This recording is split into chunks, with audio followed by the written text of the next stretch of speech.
I now want to move on to the main part of this morning's proceedings, which is with the Health Secretary, Matt Hancock. I'd like to welcome you to this session, congratulate you on your own recovery from coronavirus.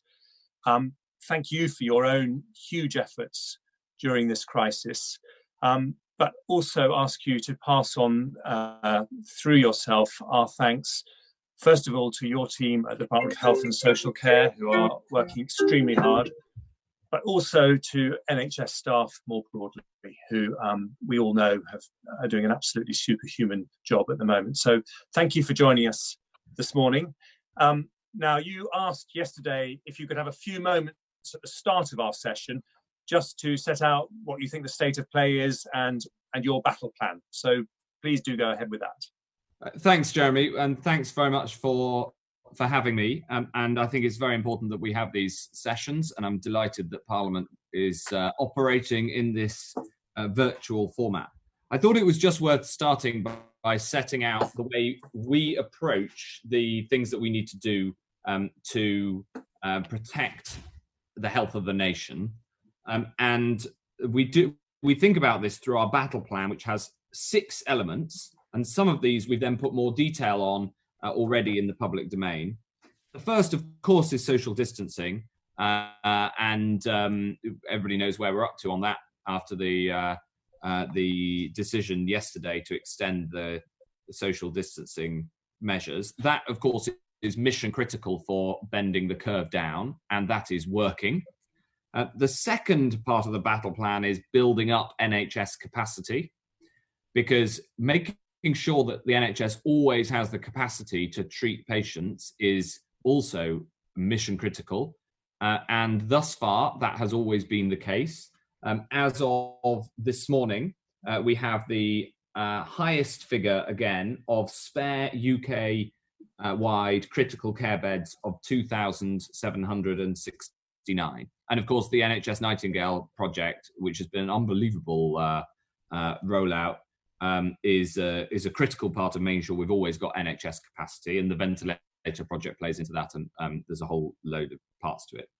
The third element is supply, which we have as a separate strand in our battle plan because it is so challenging. And if you think about it, what's happened is that suddenly the world has needed a huge amount more of a quite small but very important list of kit that includes PPE, the key medicines, again the ventilators, also the medicines, the standard ICU medicines that are needed, and the potential treatments as they're coming down the track. Everybody's buying up hydroxychloroquine in case the clinical trials demonstrate that it is a very effective treatment, because that's what the early signs say. The fourth part is testing. I'm sure we'll come to testing. Clearly, the ramp up of testing is very important, but we put testing in with test, track, and trace, because testing on its own is very important especially for staff and for treating patients. But for controlling the spread of the disease, you need the testing, the tracking technology, and the large-scale contact tracing. And it's the combination of the 3, test, track, and trace, that we have. That is our fourth part of our battle plan. The fifth is vaccines and treatments, because clearly the more that we can have treatments that mean that the morbidity and mortality from catching coronavirus are less severe, then that obviously changes the impact of the disease on society. And the more that we can do on treatments, the more that we can, the less dangerous the disease is. And obviously on vaccines, where we have the UK is playing an absolutely world-leading role, but there is still some time to go. And the reason that there's still some time to go is because the mortality and morbidity is relatively low from this disease. Terrible as the death toll is, the relative proportion of people who who sadly die is relatively low, and therefore you do have to test vaccines because of the risks of putting a vaccine into the general population, which itself does damage. And then the sixth part of the battle plan is shielding, because the more that we can protect those who are most vulnerable, the safer the safer society is from the disease. So they're the 6 parts of the battle plan, and you can see, I hope, that all the different things that we have to plot into those 6 parts.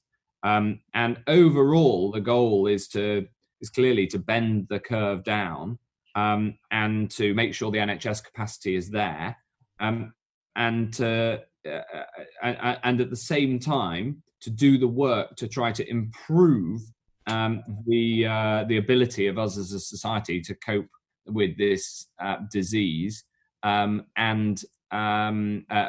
therefore with the goal that we can lift some of the incredibly restrictive measures that we've had to place on the population in order to get the disease under control. Which I would just end my opening by thanking the NHS staff and social care staff who are doing amazing work, and I'm very grateful for you for opening with that.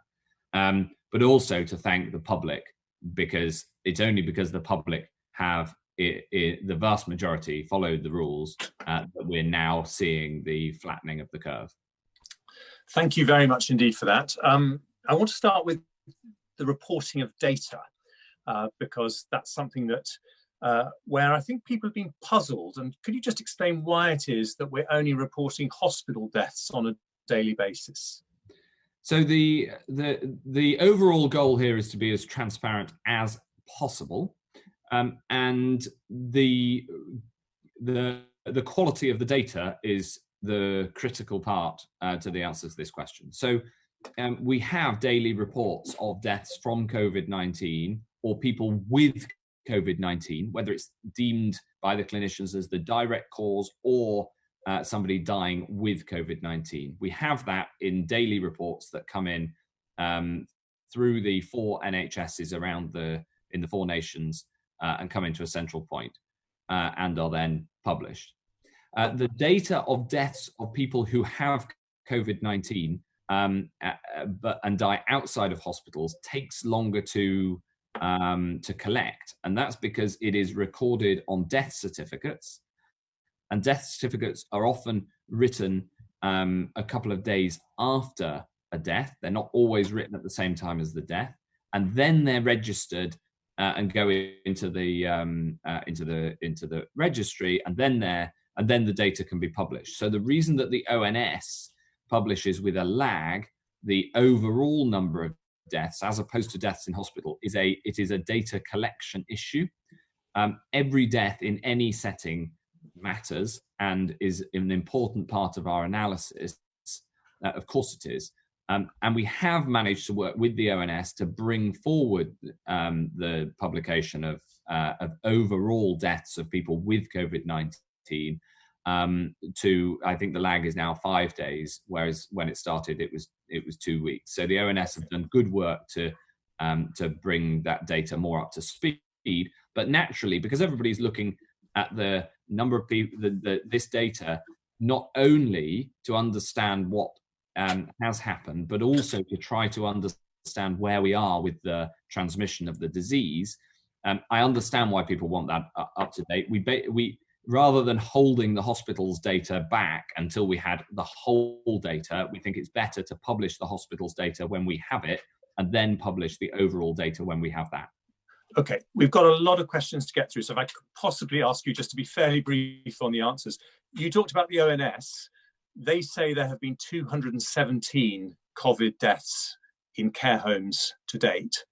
Now, Scotland thinks it's a quarter of all its COVID deaths are in care homes. France, Italy, Spain think it's about half their COVID deaths are in care homes. Does it really seem likely to you that less than 2% of our COVID deaths are in care homes? No. And the figure that you mention is a figure from a couple of weeks back. And so is I'm absolutely sure that both the number and the proportion are, I could say with a high degree of confidence that the number and the proportion are higher than what you say, and I'll wait for the official statistics to understand it. I just wonder why we can't do what France does and just collate that information on a daily basis and publish it on a daily basis so that we all know exactly what the situation is. Well, my understanding is that isn't what the French do. I know there's been a lot of attention on the way that France publish this data, but they do publish it a couple of times a week. And as I said, we've worked with the ONS to try to reduce this lag, and we're also now because I'm concerned about this as well. I asked the CQC to make sure that we record the data in care homes specifically of those who are residents of care homes, whether they die in hospital or in the care home. And they started collecting that data yesterday, and it will be published very shortly. So I have introduced a new measure that will directly address this question. Okay. Now I want to bring in my colleague Sarah Owen, but I just want to ask you finally about something very sensitive, which is you said this week that 27 NHS staff have sadly lost their lives in the process of this terrible crisis. Do you have an update on that number? Is it still 27 to your knowledge? The official verified figure remains 27. It gets updated 3 times a week. And I will let you know as soon as I get an update. Sadly, I have seen, we've all seen reports of Mary, the nurse who was pregnant and in the late stage of pregnancy, and an NHS nurse and died since the publication of the previous figures. So we know that the figure is higher. And will you commit to publishing that number 3 times a week when you have it? Yes, I'd quite like to get it to daily. Thank you very much. I'll bring in Sarah Owen now. Thank you, and thank you, Secretary of State. At the last meeting of the Health Select Committee, I asked 3 times about guidance for pregnant healthcare workers. As you've just said, we've now tragically seen the death of 28-year-old Mary Agupong at Luton and Dunstable Hospital in my constituency. The current guidance on pregnant healthcare workers during this pandemic comes not from the NHS, but from the Royal College of Midwives and from the Royal College of Obstetricians and Gynecologists. And if I may, it states, it may not be possible to completely avoid caring for all patients with COVID-19. As for all healthcare workers, use of personal protective equipment and risk assessments according to current guidance will provide pregnant workers with protection from infection. The arrival of rapid COVID-19 testing will significantly assist in organising care provision. And this guidance will be updated appropriately when tests are commonly available. Now, despite continual promises to ramp up the distribution of PPE and testing, healthcare workers on the front line have been left wanting. So will you commit to ensuring that there is a review of the guidance for pregnant healthcare workers in light of the delays in PPE distribution and testing being a long way off commonly available? And will you commit to seeing that revised guidance coming straight from the NHS and government? Well, there's several things to answer in that question, Sarah. The first thing is to say that we work very closely with the Royal Colleges, and whether guidance comes from the Royal Colleges, Public Health England, or the NHS, we try to ensure that guidance comes from the most appropriate body for that particular group, and we work very closely together. So whether guidance comes from the Royal Colleges or from the NHS is much less important than what the guidance says and what the situation is on the ground. With respect to your constituent, Mary, her death was incredibly moving, I think, to so many people, not only in the NHS, but across the country. As was made public at the time that her death was made public, she hadn't been in work for a month. And but we look into every single death of somebody who works in the NHS to make sure that we fully understand it. So making sure we get to the bottom of each and every one of these cases is incredibly important. And that also includes, the access to the protective equipment, of course, and testing. So finally, on testing, we've now made testing available to everybody who needs it across the NHS. So all staff who are symptomatic now are able to get tests. And I can tell you that over 50,000 people who work in the NHS have now had tests. So the good news is that we're able to expand, because we're expanding the capacity to test, therefore we're able to expand the number of tests that are done, not only on, for instance, patients going to care homes, as I announced earlier this week, but also on for NHS staff and members of their households, if a member of NHS staff is isolating because of household isolation.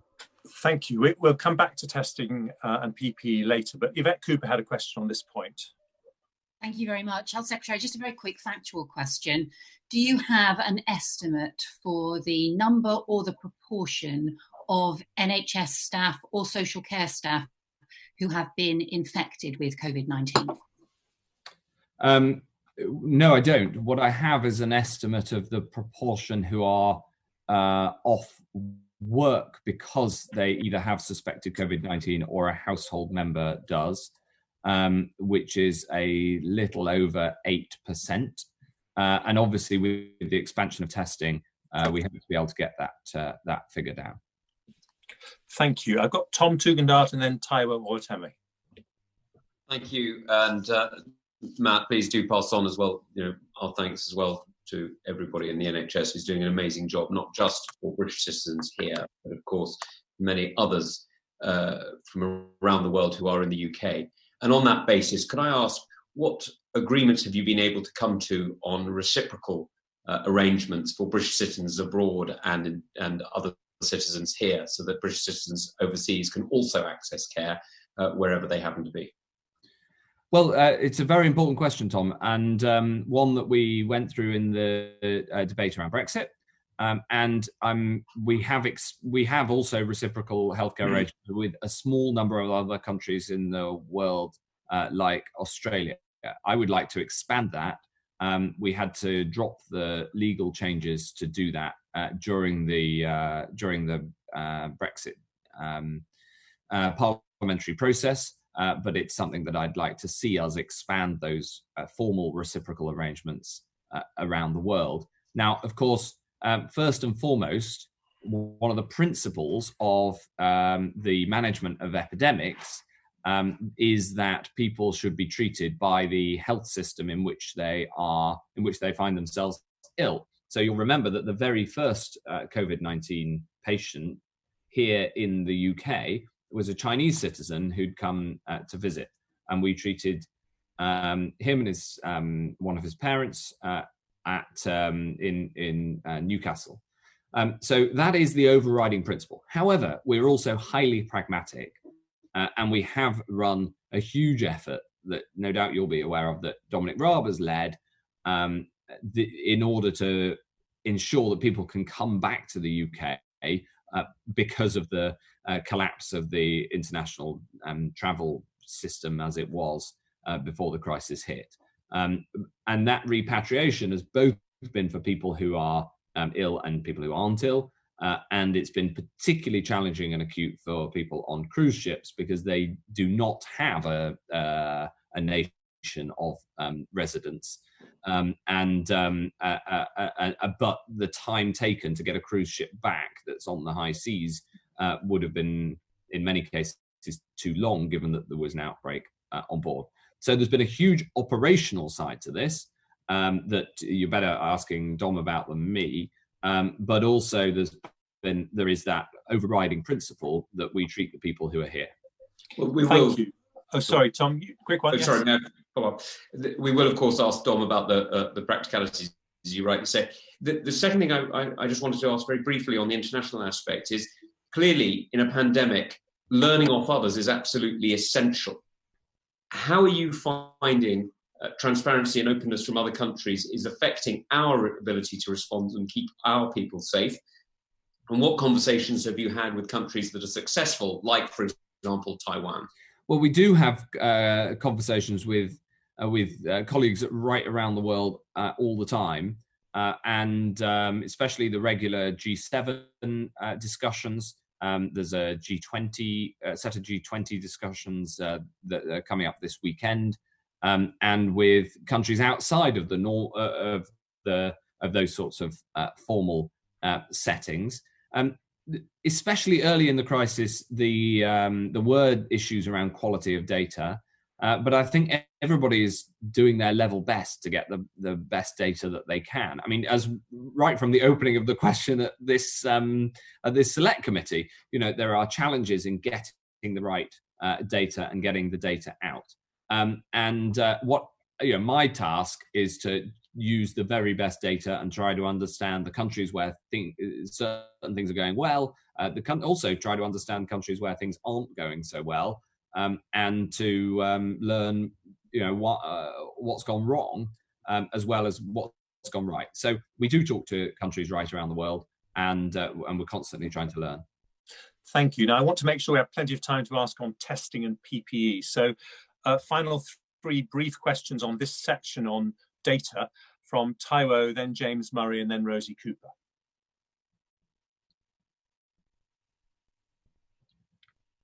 Do we have Taiwo? Hear me? Hello, Taiwo. Hiya.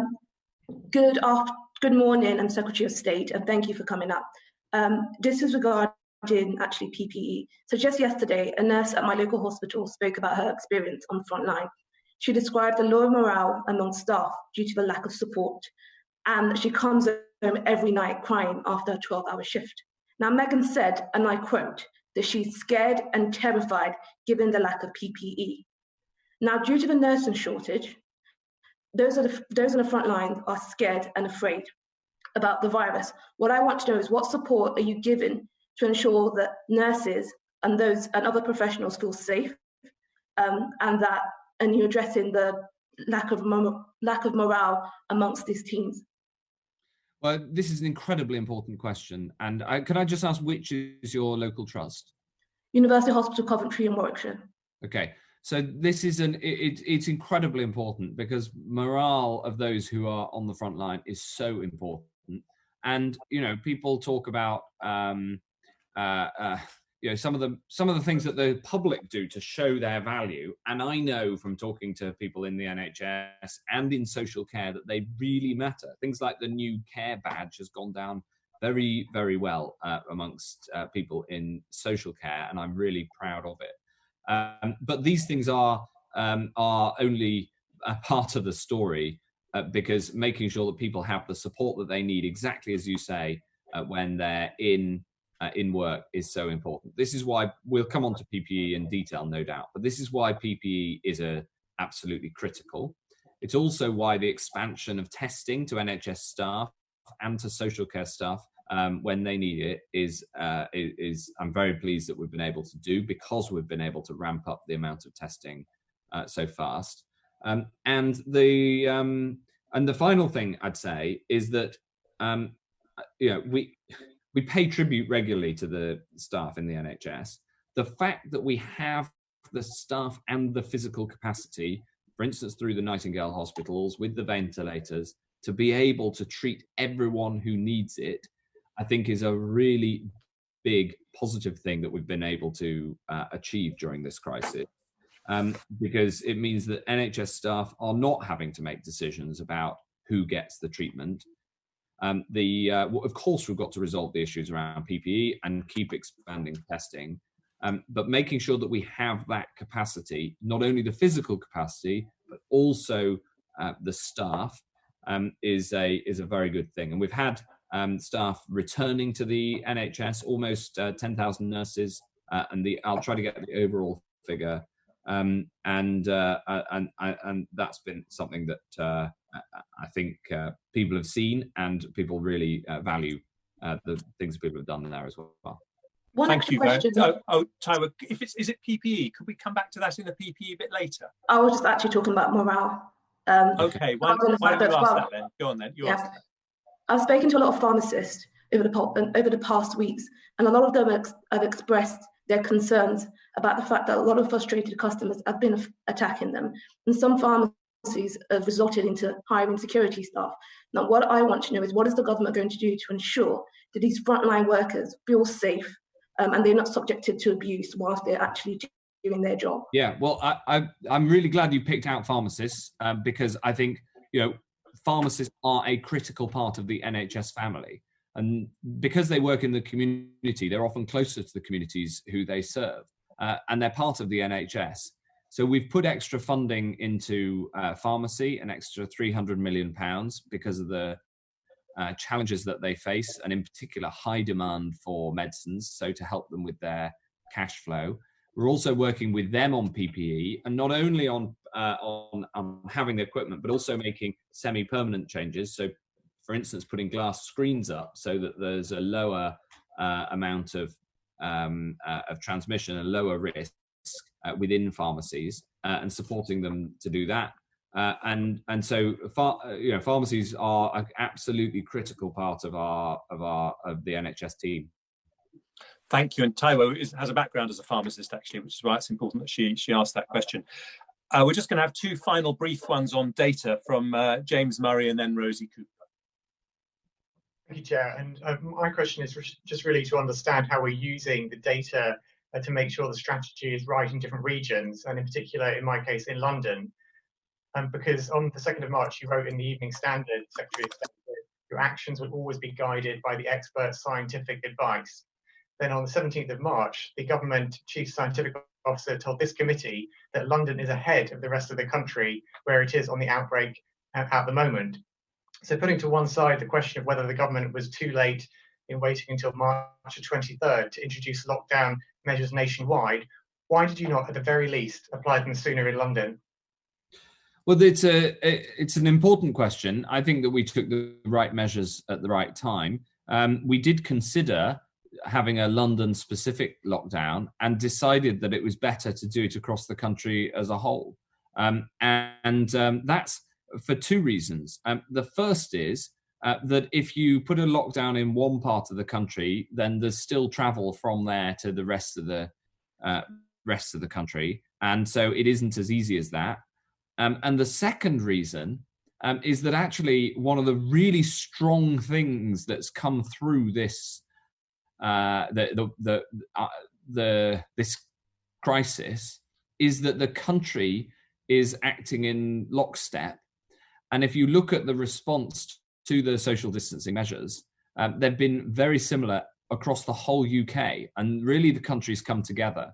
And to separate off one part of the country from the rest actually has downsides in terms of the national unity that we've seen in the support for the overall response. These are incredibly difficult measures, and it's the national unity that has been shown in response to them has been extraordinary. So these are difficult judgments, as you say, based on the science. We did consider a separate London policy, and we decided it was better that the whole nation moves together. Thank you. Final question on this bit from Rosie Cooper. Thank you. Thank you. Can you hear me? Yes, we can. All right. Sorry. Thank you, Secretary of State. I acknowledging that everybody is working tremendously hard in the health service, top to bottom, and that I accept all the statements that have been made in good faith. But I'd like to address the elephant in the room, and that is the question of trust and confidence, both of the public and of clinicians and people working in the health service. So ignoring the World Health Organization's test without giving any real public health reasoning. So far, a lot of people feel they've had statement after statement after statement. Within days and weeks, those statements fall apart. That's on PPE, on testing, and testing not being needed in care homes, things like this. I mean, the testing centres that have been set up in out-of-town areas, it could only have come from the centre. Somebody who's got no idea locally how people are supposed to travel miles and miles and miles to get tested. They might as well be on the moon, frankly. So we've got a whole list of statements which are aspirational. We can regard as aspirational rather than factual. So hope isn't a strategy. So out there, what's your message to the people who go out to the front line every day, expecting their PPE, expecting the rules to be applied to everybody and for them to make sense and to be supported? So, Secretary of State, what assurance, not reassurance, can you give to people that the basis for the decisions that you're making and taking are real? For example, everyone, we could ramp up testing in hospital labs. We don't do that, and yet we're still talking about 100,000 tests. So overall, how can you tell people to go and risk their lives without giving them the evidence to do that? Well, there's quite a lot to unpack there, Rosie. I'm not sure I agree with your assessment at all. The first thing is that we've had a principle of this throughout this whole crisis of transparency being at the heart of what we do. And we've published enormous amounts of data and information. It's true that if you want to make something happen, you have to say what you plan to happen, and then follow through on that. The 100,000 tests per day by the end of the month is a clear goal and commitment, and I set it out in public part to galvanize the life sciences industry, and that's exactly what's happened in response to it. So. And I could go through a couple of the other things that you put in there. The morale on the front line is absolutely vital. I've now got the figure. The current COVID-related absences are 7.1%, which is lower than the previously publicly reported figure of 8%, which shows that that's coming down. That's partly because we have expanded testing to NHS staff. You talk about the test drive-through centres. These are a big policy success so far. We've now got 22. We're going to have 50 right across the country. That's precisely to get the testing capabilities out into the community. And then once we've got those established, we're going to have mobile units. And then when the technology is good enough, we will have home testing kits as well. So that's, I say that not to set out hope. I say that because I'm setting out our plan for what we're going to deliver. And as for the overall public confidence, I'm just really pleased that the public have followed the advice that we've given in very, very high proportion.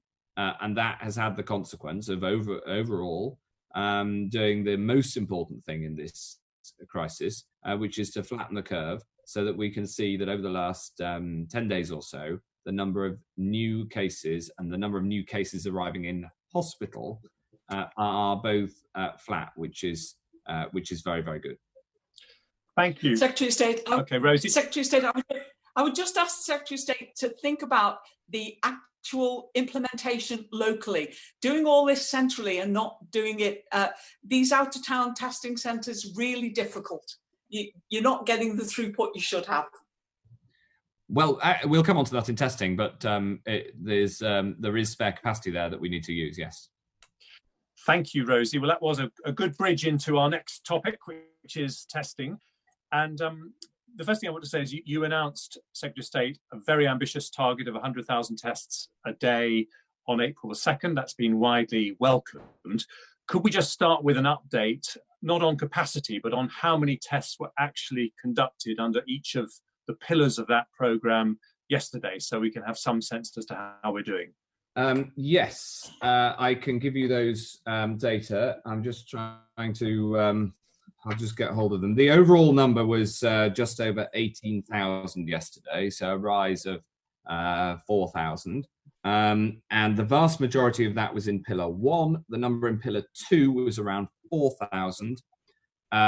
We haven't got any tests that are good enough to work clinically in Pillar 3 yet. And the number in Pillar 4 was a couple of hundred. I'll get the exact numbers for you, Chair. Okay. Or two.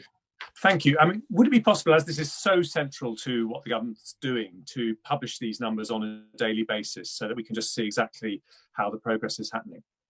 Well, we do publish the number. You mean broken down by pillar? By each pillar, yes. By all means, we can do that, yeah. Thank you. Now, given how critical testing is and how we can look at the countries that have done the most testing and they seem to have the lowest death rates, one thing that puzzles people is why we stopped community testing on the 12th of March. You could, for example, have announced the 100,000 daily test target on the 12th of March. And if we'd done that, we would have been ahead in the global race for the reagent chemicals. We could perhaps be testing everyone who leaves hospital now. We could be testing more people in care homes. So why the 3-week gap between stopping community testing and the announcement of the 100,000 target? I don't think if we'd announced the 100,000 target a couple of weeks earlier, as you suggest, we would be in any different position now, because we were continuing the drive to increase testing all along. The challenge is that the radical increase in the amount of testing over the last 2 months, from 2,000 tests a day at the start of March to 10,000 tests a day at the end of March, and now with the ambitious goal I've set of 100,000 by the end of this month. That ramp up has been ongoing throughout. I set a public target in part because people were asking how fast are we going to get there, and because it also managed to galvanize the non-diagnostics pharmaceutical industry here. The diagnostics part of the pharmaceutical industry, which is brilliant but relatively small here, had been heavily engaged throughout. But the overall project to ramp up testing has been going since day one. Now, the challenge is that as the epidemic increased exponentially at that point in the middle of March, it meant that the incidence of the outbreak was broad, and it meant that we weren't able to test everybody with symptoms. But I want to get back to the position, now that we've got the curve under control, I want to be able to get back to the position that we can test everybody with symptoms. And I anticipate being able to do that relatively soon, because we're increasing capacity, as I say. And you know, I can now give you the full figures for yesterday. At midday yesterday, we'd done 18,665 tests in the previous 24 hours, 16,166 from Pillar 1, 2,323 from Pillar 2, and 176 from Pillar 4. So the history of, I know the history of testing is going to be a long debated subject. What really matters is what we're going to do from here on in. And what I can tell you is that today we're able to expand the eligibility for testing, which is currently for patients, for surveys, and for NHS and social care staff, and some that go to LRFs for people for local urgent need. I can today expand the eligibility for testing to police, the fire service, prison staff, local authority, critical local authority staff, the judiciary, and DWP staff who need it. And we're able to do that because of the scale up of testing. So if we just look at a country like Germany, they have a population 25% bigger than us, but only a third the number of deaths. They actually never stopped testing in the community. They've carried on right the way through. And on your strategy, under your 5 pillars, mass community testing doesn't appear as one of the focuses, the main focuses of any of the 5 pillars. Now, it might be that it is there, but I think the thing that's worried people, and maybe you could clear this up, is that Dr. Jenny Harris, your Deputy Chief Medical Officer, said that community testing was not an appropriate intervention. Yvonne Doyle said that the ship had sailed for community testing. So is the government view that mass community testing is part of the strategy, or do you think the ship has sailed? It is part of the strategy. We will be introducing it when we can. It wasn't possible when we had small numbers of tests, but as we have expanding numbers of tests, so it'll be possible. And the way that it'll be delivered is under both Pillar 2, as we expand the commercial swab testing capabilities, and under Pillar 3, when we get a mass antibody test that has a high enough specificity for us to be comfortable putting it into the community. Okay, so as you said earlier, it's not just the testing, it's the tracking and the tracing and the quarantining. Dr. Lee of the Korean Centre for Disease Control told the Science and Technology Select Committee last week that there were up to 1,000 people doing contact tracing in Korea, alongside all the digital apps. PHE had 290 people doing this at their peak, but they now say that's been wound down. Are we going to be building up those teams again? Yes. And is that going to be something that will involve local government, central government? How are you going to do it? We plan to do that through a central team. It'll be run as part of the test, track and trace strategy, which is one of the pillars of the overall battle plan. Now that brings together teams from NHSX, who are leading on the design of the app, with a huge array of partners that are under the that are working within that. From Public Health England, who are the experts in what we refer to as external contact tracing. This is where you get, somebody else comes in and helps you to work out the contacts that you need to get in contact with, and then goes and helps you contact them.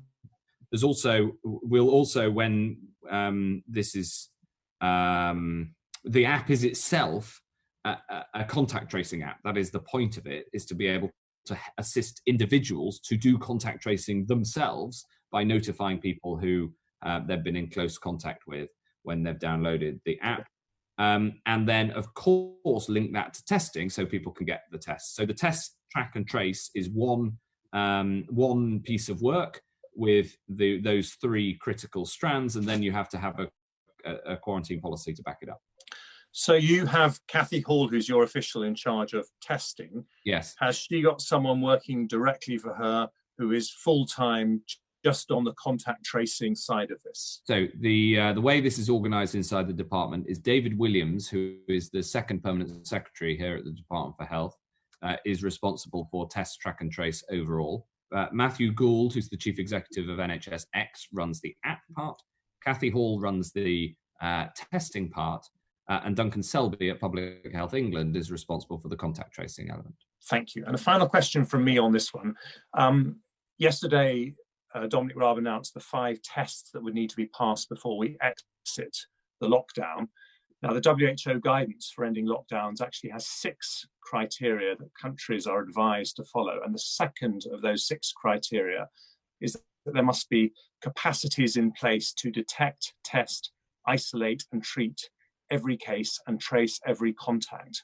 So if we are going to be able to end the lockdown in 3 weeks, if that's going to be a theoretical possibility for the cabinet to consider, do you accept that we would need to get comprehensive contact tracing in place by then if we're going to be following WHO guidelines? Well, we do need to have comprehensive test, track and trace in place as soon as possible. And we need to get the technology right. We need to have the people, and we're building that resource. And obviously, we need to have the testing, and we're ramping that up as well. So we do need to have all 3 of those in place, and we're working incredibly hard to make sure that they are. But you accept that we couldn't lift the lockdown if we were going to comply with what the WHO advised until we've got that contact tracing, that mass contact tracing in the community in place? Well, the answer is that it depends on scale. So the scale of contact tracing that you need depends on the incidence of transmission, not on the R. So the R, which we've heard a lot about, is the rate of transmission determines how fast the incidence of transmission goes up or down. And so what matters for the scale of contact tracing that you need is essentially the number of people who are catching the disease. It's the incidence of transmission. If you start with a high incidence of transmission like you've got now, then you need a massive contact tracing capability, whether that is e-contact tracing or external contact tracing. And then as you bring the incidence down, which we plan to do once we've seen the flattening of the curve, we now need to drive that curve down. Then, of course, the amount of contact tracing that you need reduces over time. Thank you. I'd like to bring in Greg Clark, followed by Clive Betts.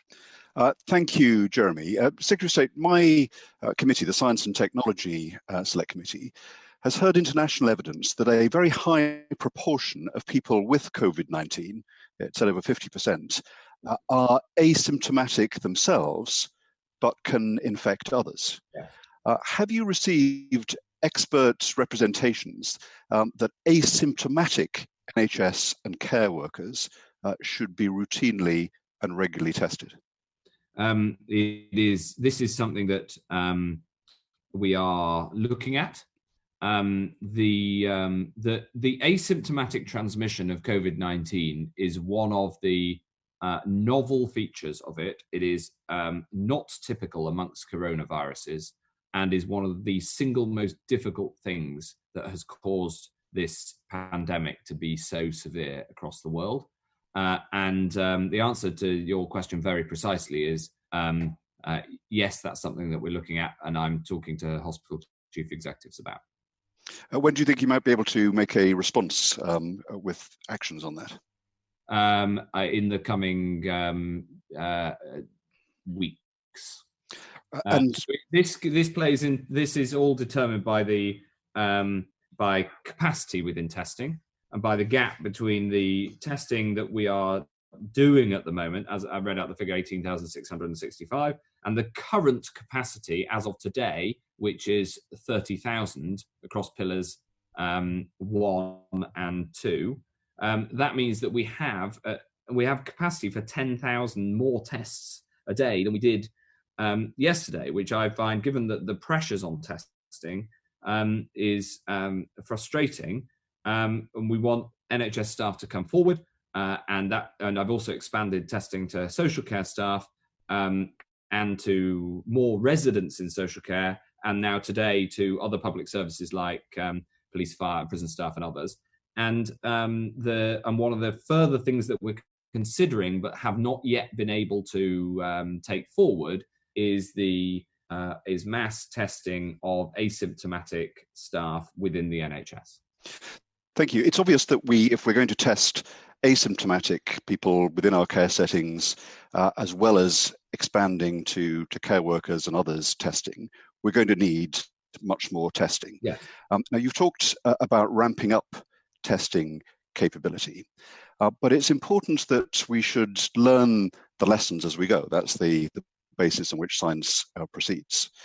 The approach that was taken from the beginning by Public Health England was a centralized and a sequential approach. First of all, we started with the central lab, and then the 12, I think, Public Health England labs, then expanded it to NHS. So it was done sequentially. Other countries, we know, including South Korea, did everything at once. They had a decentralized approach, and they did everything from the outset, and that meant that rather than having to ramp up capacity, more was available.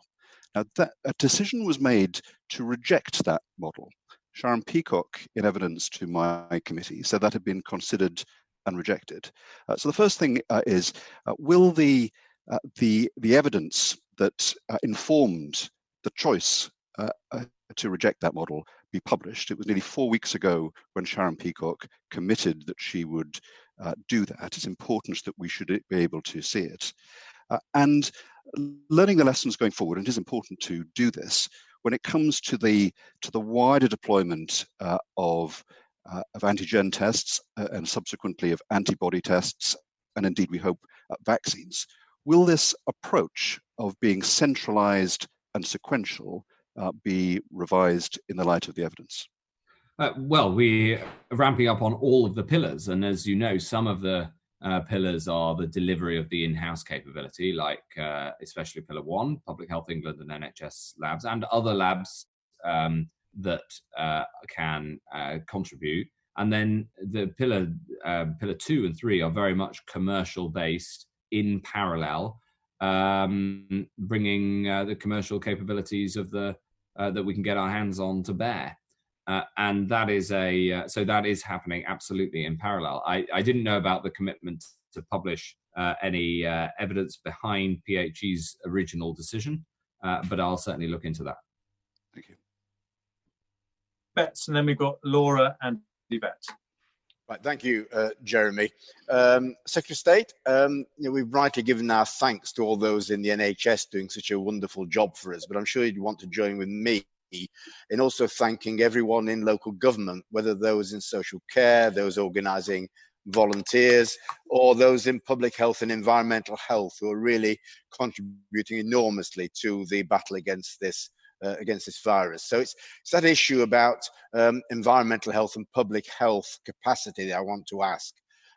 You've rightly highlighted the need for testing and then contact tracing and tracking. Local government, public health and environmental health are going to play a very important part in that.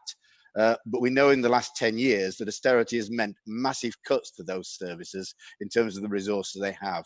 Are you confident, talking to your colleague, the Secretary of State for Housing, Community and Local Government, there is now the capacity there and the ability to really ramp up and deal with that programme in the way that we need? Well, I think it's incredibly important that we do, Clive, and I agree with you about the thanks that we should give to everybody working in local government, especially the public health departments, and across the board, and of course in care, in social care. One of the things I'm really proud of in this crisis is that the country recognise the commitment and and thank those working in social care just as much as the NHS. You know, I've said before, it's clap for our carers, it's not clap for the NHS. Both are wonderful and making an amazing contribution in a very difficult circumstances. And that's true also for wider local government staff. And I'm glad today we've been able to extend testing to local government staff who need it. On the financial point, I also agree with you that we need to make sure that obviously the public health capabilities as well as the social care responsibilities of local government are properly funded. We've put in a total of 2.9 billion extra since the budget in order to support, and the Chancellor has said that he'll do whatever it takes. Right. And does that mean, therefore, that if we are going to move significantly to the contact tracing and tracking, which you mentioned, that local authorities are going to have a major role to play in that? It isn't just going to be about apps. There's going to be a lot of physical hands-on work, that local councils are going to be fully compensated for that. Well, to the extent to which local authorities are needed to do that, then of course they'll be compensated for it, yes. Sorry, you said that the extent to which they are, surely public health and environmental health officers are going to be absolutely key to getting that done, and it's going to be done at a local level, isn't it, if we're going to get it right? Well, no, we haven't made that decision, not least because the interaction with the contact tracing, with the app is critical. And whether it's done locally or whether it's done through phone banks at a national level, that decision is not yet made. So, but if it is done through local authorities, then of course they'll be paid to do the job. Well, Secretary, do you accept, though, that apps are still clearly an important part of this and a way forward? But for many people, perhaps those who are most vulnerable, the elderly, for example, not always really comfortable using new technology. For them, actually physical contact tracking and tracing done at a local level, maybe in the end, the only way you're going to get a comprehensive approach to it. Well, there's absolutely the role of people in contact tracing is very, very important. These things are complementary, But what I can't prejudge, and I'm sure you'll understand this, is a decision about exactly how to organise that. Because when are we going to know that? Is there a date for that? We haven't got a date, but we will publish more details on this soon. But the point I'd make is that so much of this is done over the phone. Going round to somebody's house isn't always necessary. It may be necessary, and I can see the point about having a local angle to it. Given the scale of contact tracing that is likely to be needed, doing this nationally over the phone has a lot of advantages. Thank you, Chair. Okay, I'd like to bring in Laura Trott and then Yvette Cooper. Thank you, Chair, and thank you, Secretary of State, for coming along today. I want to ask a question about managing the supply and demand of testing. So you mentioned earlier that we have capacity for 30,000 tests. We're carrying out 18,000 tests. I know my local CCG has said to me they've got a capacity for huge amounts more tests than are actually being carried out. I know from today, from the expansion, which is very welcome to local government, firefighters, etc., that will take up some of that excess capacity. But what is being done centrally to make sure that we are using resources where they're needed and that we're kind of managing the system in that way? Well, this is an incredibly important question. It's a real challenge because you want to match demand to supply. I don't want massive queues and inability to get appointments at the drive-through centres. But I do want the drive-through centres to be fully used. Of course I do. Everybody wants that. This is a problem that's come up over the last week as capacity has increased. At first, it looked like it was a problem due to the Easter weekend because the number of people wanting to come forward for testing over the weekend was lower than expected. But we've also found that within the NHS, the number of staff coming forward for testing is lower than was anticipated. And you'll understand why we had a priority order for the use of the test, where it was patients first, then NHS staff.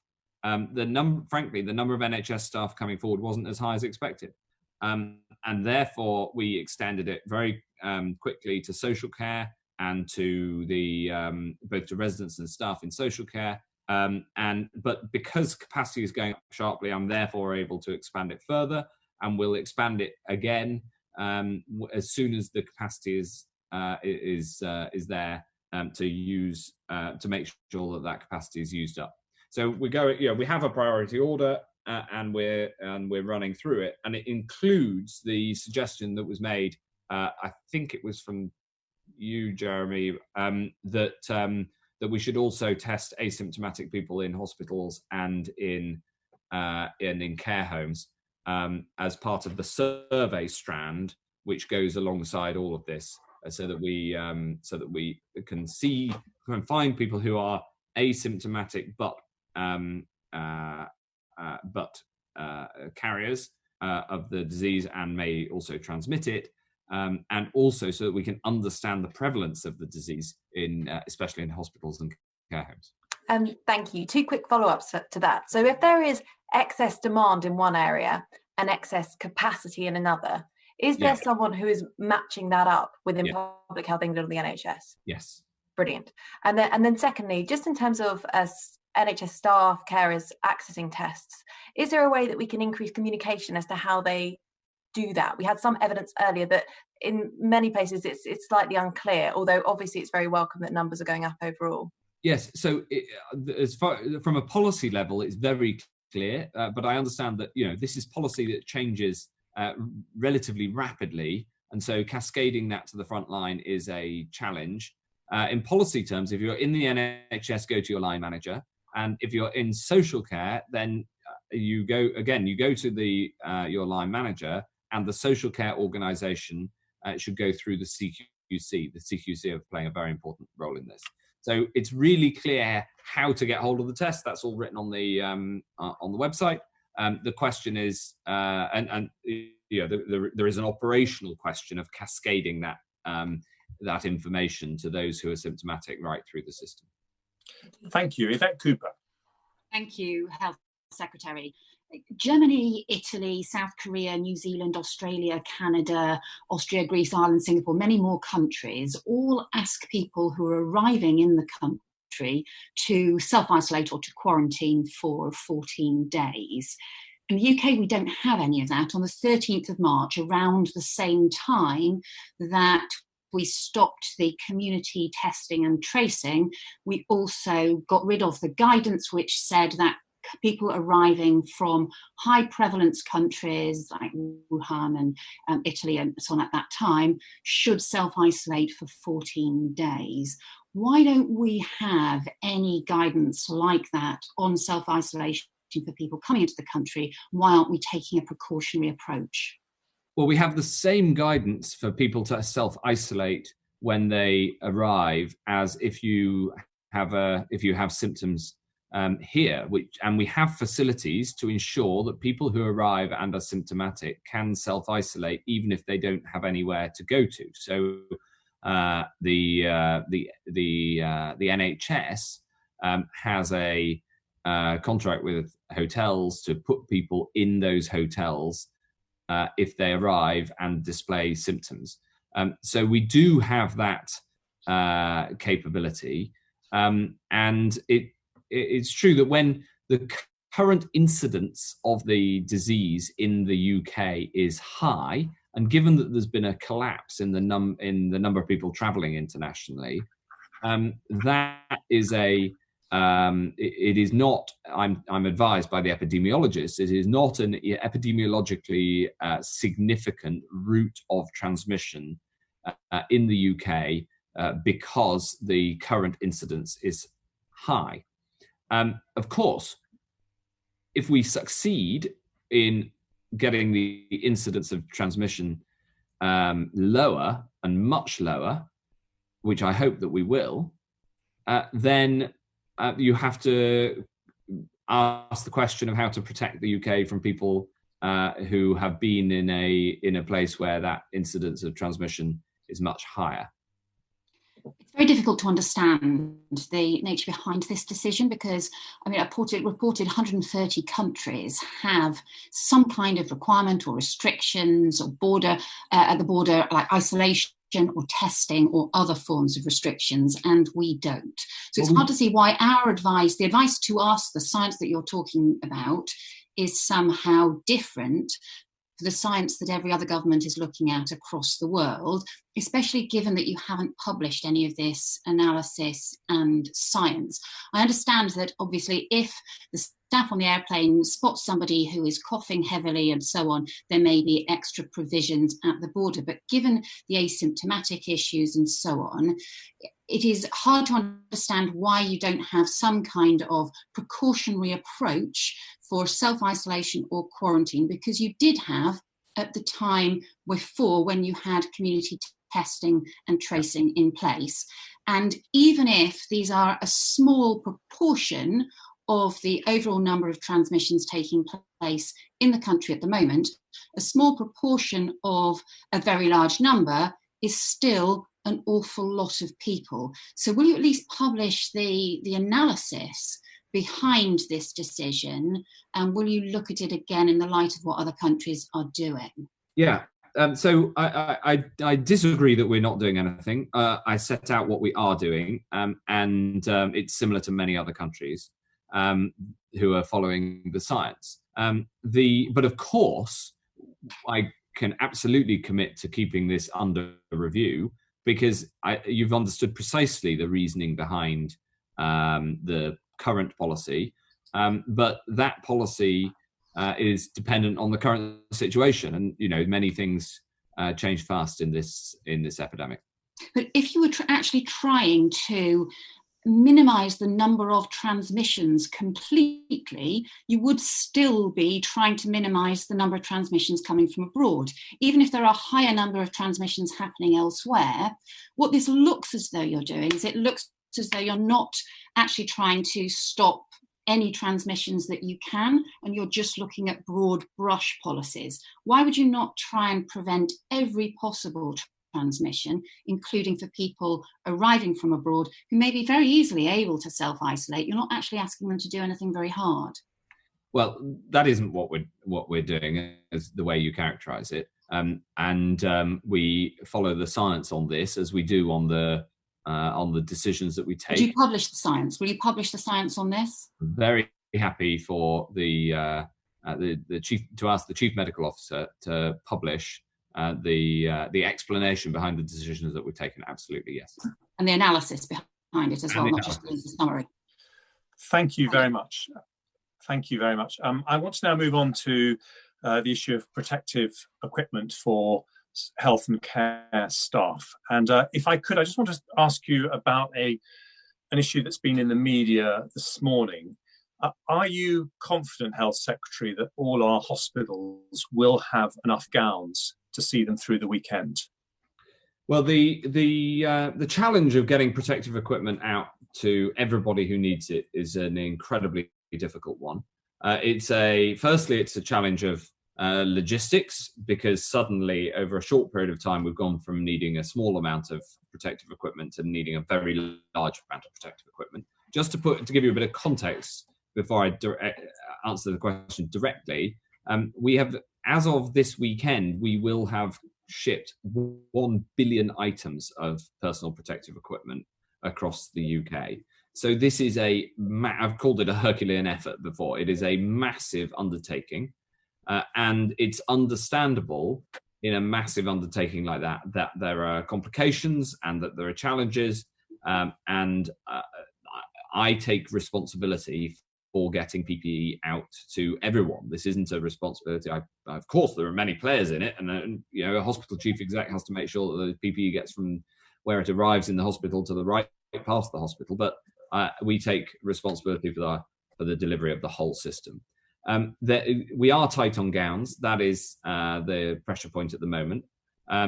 We have another 55,000 gowns arriving today, and we're working on the acquisition internationally of more gowns. But it is a challenge, and this follows changing the guidance 10 days ago, which increased the advice on the use of gowns, but also said that they should be used for sessional use rather than for individual patient use.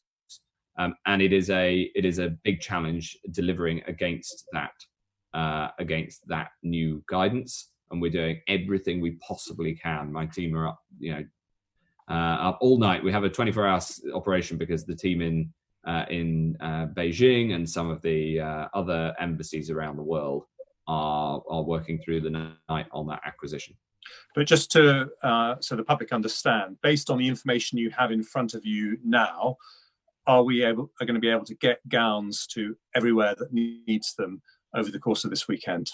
Well, that is exactly what we are aiming to do, and then there is a question of exactly what type of gown, which is a technical question where of course that has to be signed off by the health and safety executive. That's how we define what type of gown is the right type. So we work closely with the health and safety executive to make sure that we use all of the different types of gowns that are safe to be used. Thank you. Can I just ask you about PPE in social care? Now, at the moment, the guidance doesn't require PPE to be worn in care homes for non-COVID patients. And this puzzles a lot of people, because if those same patients, about 400,000 people across the UK, were living at home, they would be in the shielding category, and all the home care workers that came to look after them, to wash them, get them up in the mornings and so on, would be required to wear masks. So why does the guidance not require that? Why are we taking that risk with residents in care homes? So I do not think we're taking a risk in that way with residents in care homes. I'm very happy to look at that particular point in the guidance. I can see why people might read that as an inconsistency, and I'm very happy to take that away. Could you write to us? Very happy to. Thank you. Now, one social care provider, which actually has a home in my patch, Leonard Cheshire, they look after about 3,000 residents across the country. They say that it's been a battle, but they have got basic PPE now for all their staff. But what they can't get is any of the higher level PPE. And so they have nurses, for example, who are doing what are called aerosol generating procedures, which means their staff could be getting infected if they get sprayed by a patient, and they could indeed pass that on to other residents. Many in the social care system feel that they have not had equal access to PPE as the NHS has had. What would you say to them? Well, what I'd say is that it is vital that everybody gets the PPE that they need according to the guidance that's been agreed by the clinicians and set out. And that's what we're working incredibly hard to do. What I'd also say is the challenge is that many social care settings have normally bought PPE through their normal commercial suppliers. And because of the scale of the increase in PPE needs, those commercial suppliers have found it difficult to restock. And ultimately, we have a global shortage of PPE. There is more PPE being demanded and used across the world than there are supplies. So that's why ramping up the domestic supply is also incredibly important. So I think people, just to finish off on social care, because I think it's a really important point, we've thought carefully about the different use of PPE in different settings.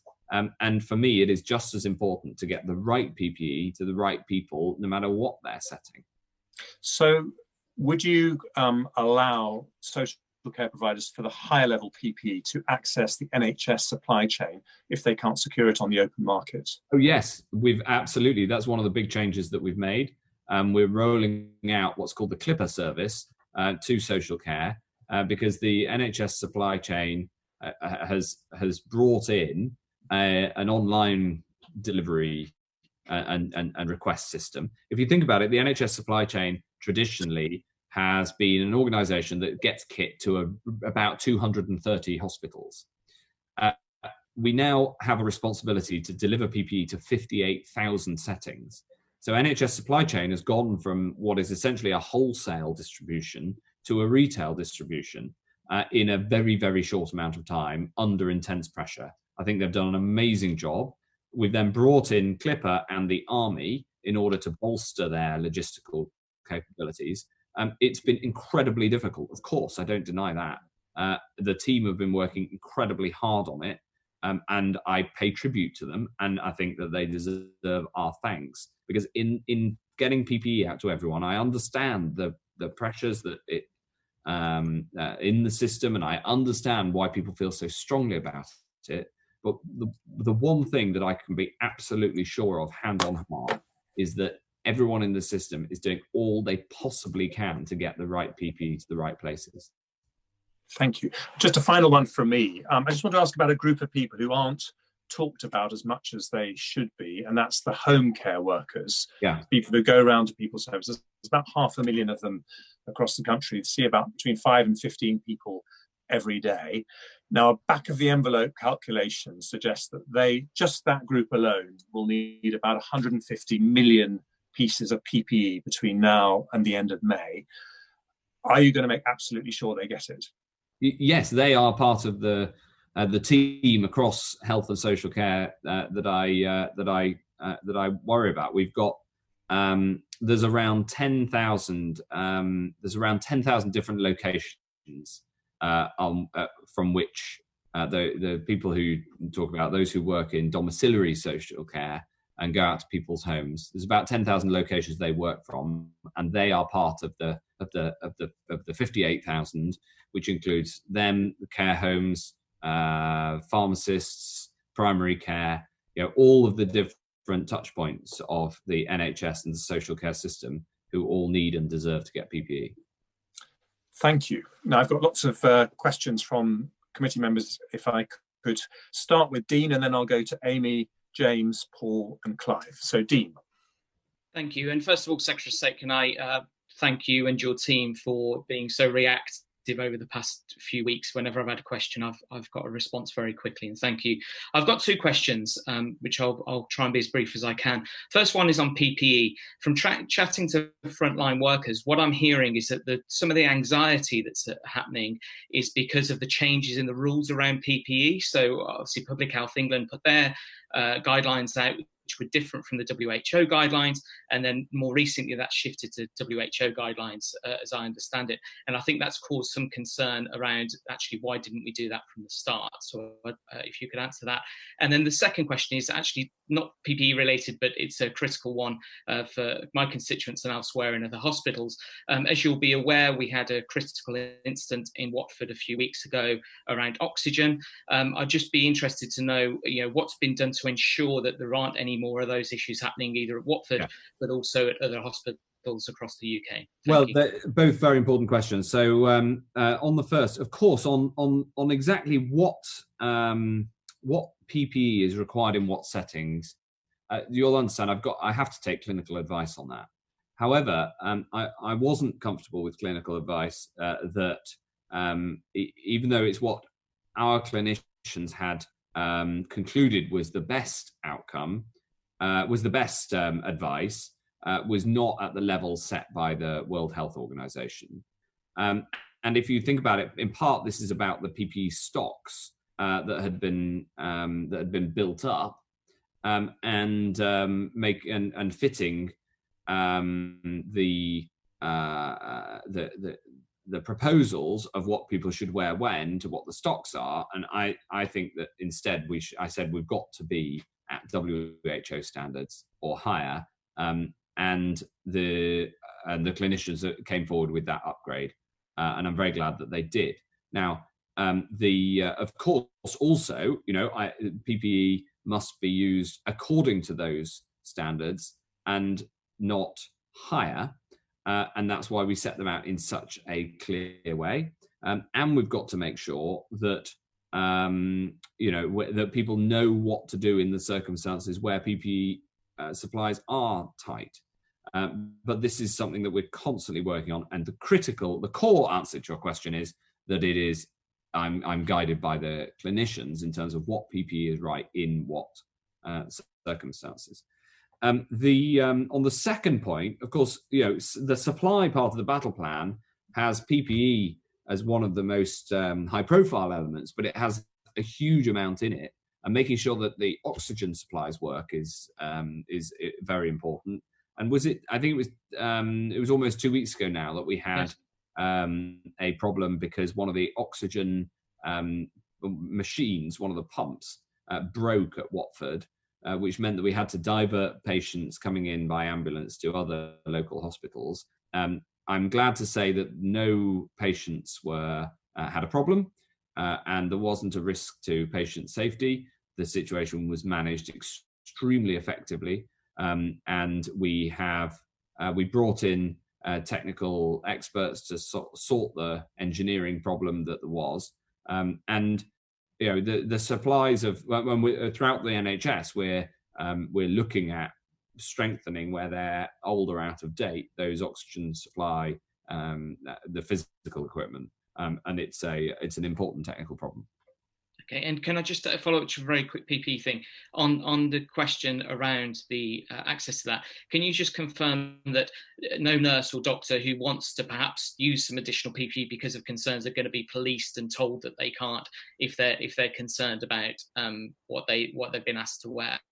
No, exactly. But what I would say is that the clinical guidelines have been thought about very carefully, and we have to make sure that the PPE that gets to where it needs to be. It is, as I've said before, a precious resource, and the reason that it's precious is because globally there's very, very high demand, and so getting hold of it is a huge challenge, and it's one of the reasons that we're ramping up the domestic manufacture to make sure that we have more that's made here and can go straight into the front line, whether that's in the NHS or in social care. So PPE is a precious resource, and we need to make sure that it's used carefully. Thank you. Amy Callaghan.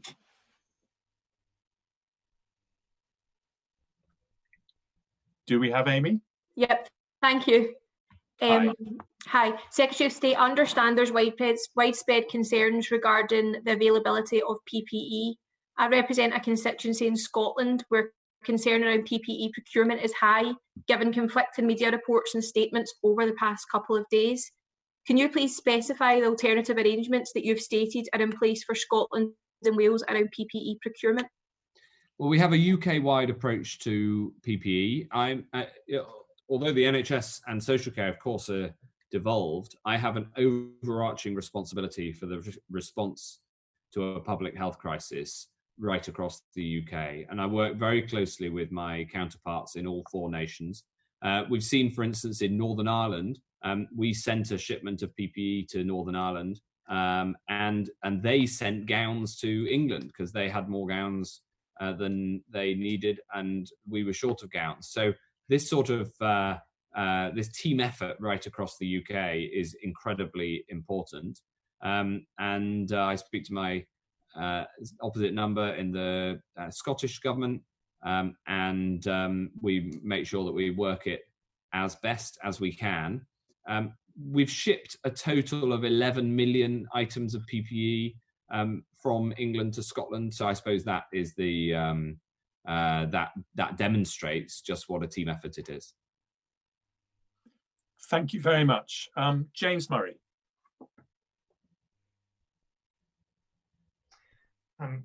Thank you. I'd like to ask the Secretary of State for his comments on the reports earlier this week about the reuse of protective equipment that was reportedly under consideration by Public Health England as a last resort measure. I want to ask the Secretary of State by what date he can tell us today the supply and distribution issues of PPE will finally be resolved so that this last resort measure can be ruled out. Well, of course, where there is a shortage in an individual setting, then of course it's reasonable to follow World Health Organization guidelines on what to do in those circumstances. And in some cases, the reuse of PPE is advised by clinicians. So this, again, I come back to the point that this has to be a clinical decision. I would love to be able to wave a magic wand and have PPE fall from the sky in large quantities and be able to answer your question about when shortages will be resolved. But given we have a global situation in which there is less PPE in the world than the world needs, obviously it's going to be a huge pressure point. I mean, there's nothing that you can there's nothing that I can say at this select committee that will take away the fact that we have a global challenge, and we're doing everything that we can to resolve it to get that PPE to the front line. Okay, but Secretary of State, you say that there is a global challenge here and everyone is facing the same issues. But if you look at the example in Ealing, the borough where my constituency is located, they have gone in with other boroughs, neighbouring boroughs, to procure their own PPE equipment for care homes because they don't rely on the national system to be able to deliver it for them. We also see today, ITB were reporting their survey, 54% of carers say they don't have enough PPE to do their job safely.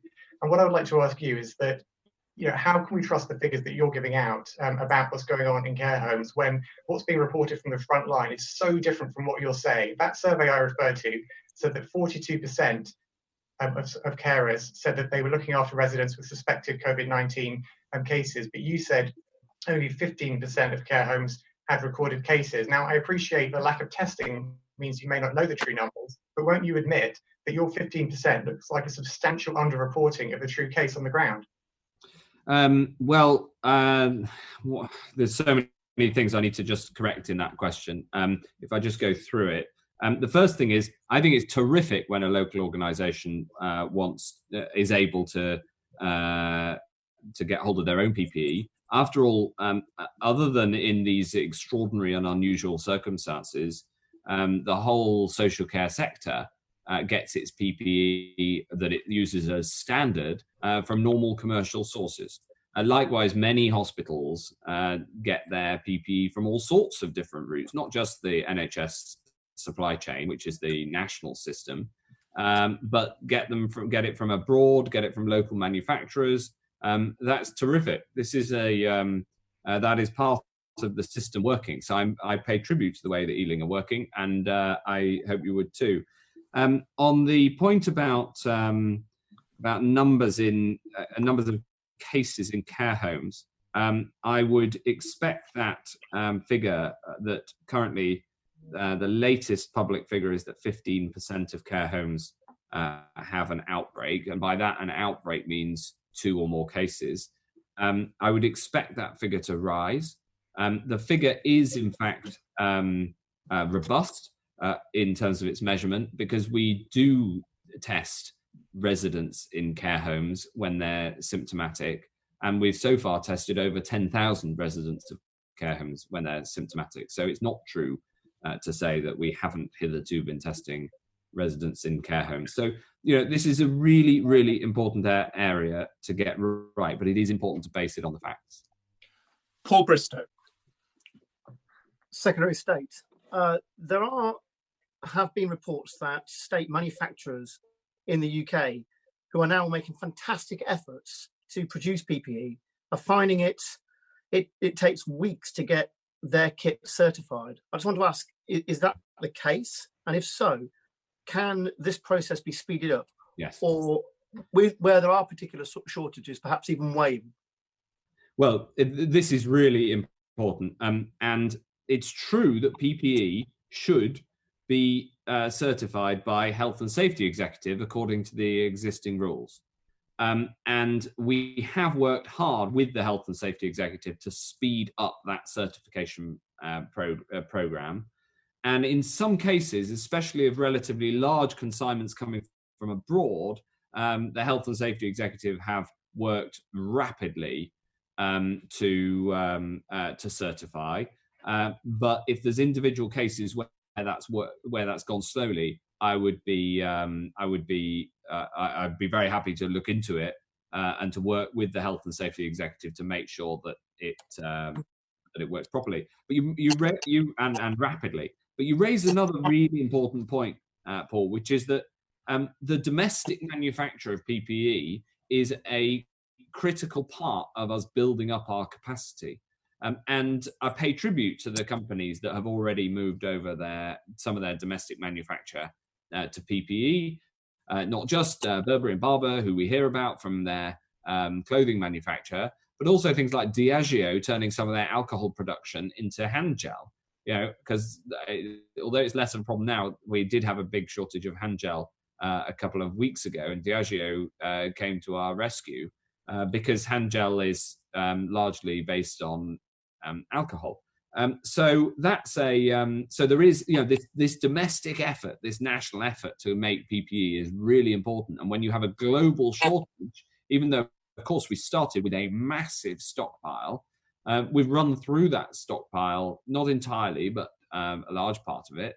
And we need to be buying from abroad and making it at home. So we need lots more companies to come forward and help us to make the PPE that people need.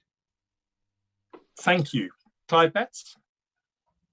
Jeremy, Secretary of State, you got a fairly strongly worded letter, I think, last week from the directors of adult social care, where they described the department's approach to social care as an afterthought. And in particular, they described the national PPE supply chain as shambolic. That's not just about the amount of PPE around, but how it was being distributed, shambolic. Do you accept that criticism? And what have you done to put it right?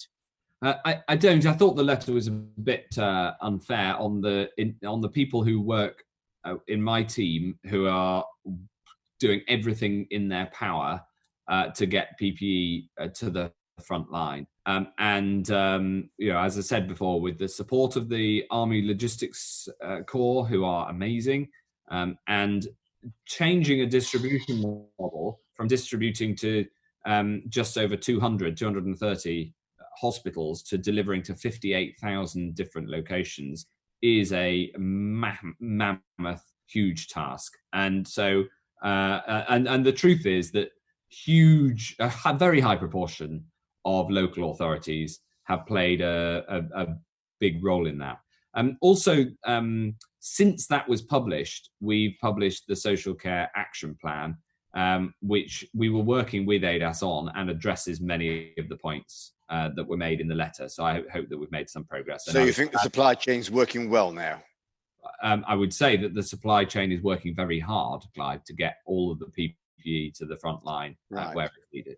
And when will all care workers, including those going into people's homes, which was rightly mentioned, it's not just care workers in residential homes, when will they all have the PPE they need? Well, the answer to that is as soon as possible. And I wish I could wave a magic wand, but I can't. Can I finally ask you mentioned stockpile a few minutes ago, but the figures from your own department show that the amount of PPE available in the stockpile was reduced by 40% in the last 6 years. Hasn't that contributed to the problems we've got now?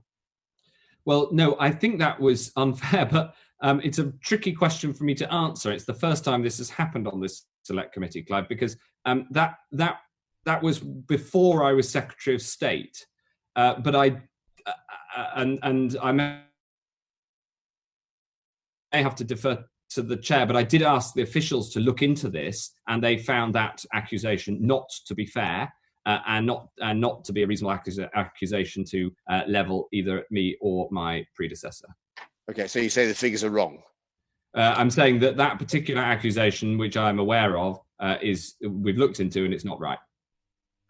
Okay, thank you. Thank you very much. Now, just two final areas we want to ask you about. One of them is treatments for coronavirus, and the other is the impact of coronavirus on other treatments like cancer that might be interrupted. So if we could just go on to treatments first, Secretary of State. I just want to start, you talked earlier about hydroxychloroquine, which is being used in France. Some people think there's great potential in plasma treatment. The World Health Organization seemed to think that the Ebola drug remdesivir is very promising. If we were to conclude a drug is safe, would we shortcut the normal processes involving randomized control trials and so on, put the orders in and get the drug out quickly? Well, I'm going to bring Professor Van Tam in, who's electronically sitting beside me to answer this question. But just before I do, I thought it might be worth me setting out the principles. The principles are that, of course, we want to get the very best treatment to the people who need them. And we will follow the science.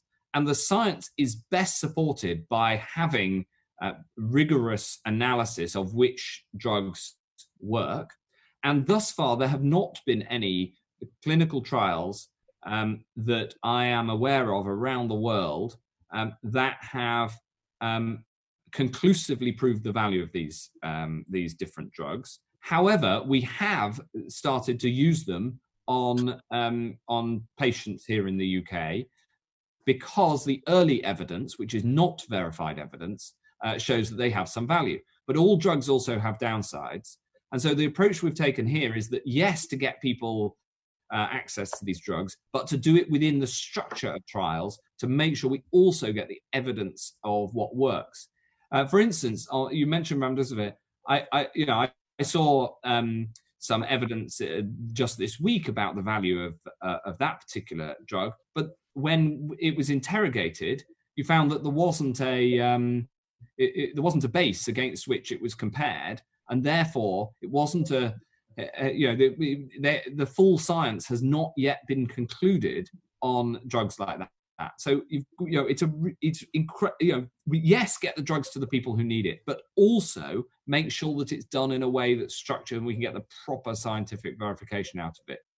So that's the approach that we've taken. But JVT will be able to add far more detail than I can. He is our top expert and is one of the world's top experts in how to do this. Thank you. I'll come in at this point, Secretary of State, and say that for the committee, we absolutely don't know what works at the moment. We have limited reports from China and other parts of the world that certain things might work. But what we don't have is proper comparisons between treatment and not. And one of the problems you get into is if you just use a drug and you give it a go, so to speak, is that the population of patients in whom you give it a go are very often sicker and quite often different to the ones in whom you don't need to reach for the treatment. And we know with COVID-19, the range of disease severity is very broad, from very mild to very severe. And so if we don't kind of hold our discipline and do the randomized trials where we can actually compare these treatments against each other and against supportive care, we will never know definitively what really works and what doesn't work. So can I be very specific, because I did ask a very specific question. I asked, once we knew a drug was safe, would we short circuit the normal requirement for randomized controlled trials? And you're saying no, it's very important we do them. Is that correct? I'm saying we need to know that a drug is both safe and effective, and we need to know from the clinical trials who are the best patients to use that drug in. It may not be the whole population. There may be unexpected or intolerable side effects in certain age groups, types of patient. And also, we need to understand at what stage in the illness the drug will work. And that's why we've got a clinical trial, a very, very large one, very fast recruiting, 200 to 300 patients a day going into this trial, that begins at the doors of the hospital when somebody's admitted with COVID-19, but we have another trial in the intensive care unit. Okay, thank you. But I just so I understand this. So what we're saying is that we are going to carry on following the normal processes, because some people say, well, obviously you wouldn't want to give a drug to someone if there were side effects, but once you know there aren't side effects, once you know it's safe, some people are saying that we should carry on and try these drugs before you know if it's effective, just because time is of the essence. But if I may, I'll go back to the Health Secretary now, because I've just got one follow-up, if I may, to... May I just come back on that one point? Of course, yeah. Yes, it is.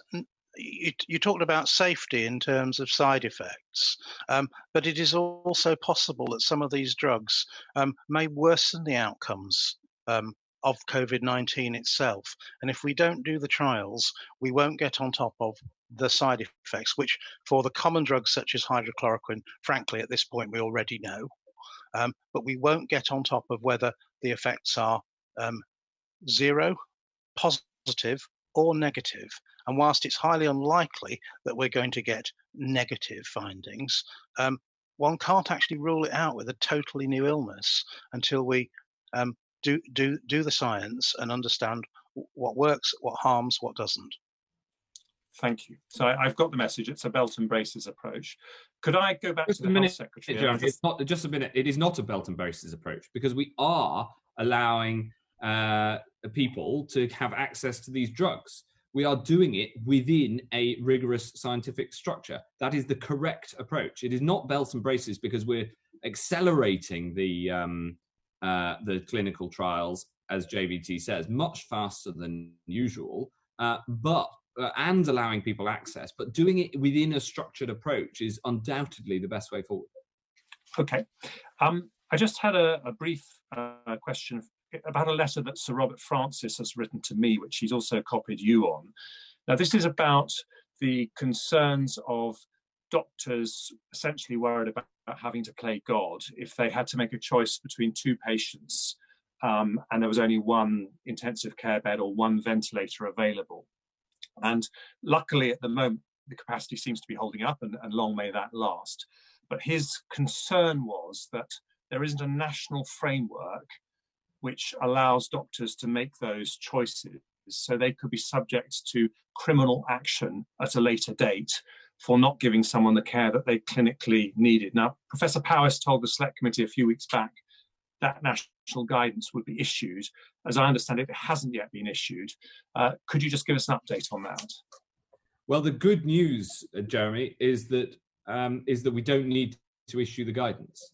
So, in a way, the horrific nature of the choices that are outlined in that letter from Sir Robert, and the deeply unpleasant situation that it puts doctors and clinicians in is yet another reason why it has been so important to ensure NHS capacity is always greater than demand. And, it's one of the things that in this crisis, of course, I'm very happy to answer questions on PPE and testing, but, the really big thing that the overwhelming of our NHS, which was expected by many people at the start of this crisis, we have avoided through a huge amount of effort from a huge number of people. And that means that we don't have to put out guidance that which was called for in Sir Robert's letter. Thank you. So Taiwo and Yvette wanted to come in on this issue of treatments. Thank you. Secretary of State, there's been a shortage of vital medicines across the country.